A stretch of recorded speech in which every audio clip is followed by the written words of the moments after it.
आखिर कौन है बुआ? हमारे बाप के पास जो दौलत है, हमारे दादा की दी हुई उस दौलत में से अपने हिस्से को माफ करने वाली हस्ती का नाम है बुआ। इसी रिश्ते को इतनी बदनामी क्यों? बुआ ऐसी, बुआ वैसी। मैं ही नहीं कहता कि सारी बुआएं अच्छी होती हैं, बहुत सारी बुआएं ऐसी होती हैं जिनकी होने की वजह से, जिनकी वजह से घरों में कलेश होते हैं। तो क्या सारे रिश्ते परफेक्ट होते हैं?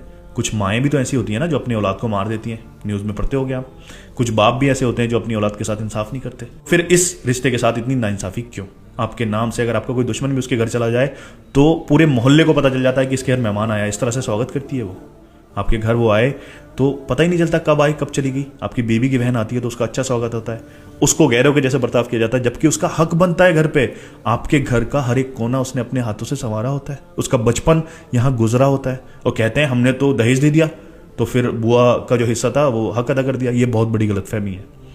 उसकी शादी में अगर खर्च होता है तो आपकी शादी में भी तो खर्च हुआ है ना, तो फिर आपने उसका हिस्सा कैसे दे दिया? उसका हक बनता है, या तो आप उसको दोगे या फिर वो माफ करेगी, वरना ऊपर जाके आपको देना पड़ेगा। एक भाई की कामयाबी बहन के पूरे गांव को पता होती है क्योंकि वो दिल से खुश होती है। एक बहन की दुआ भाई के लिए कभी रद्द नहीं होती।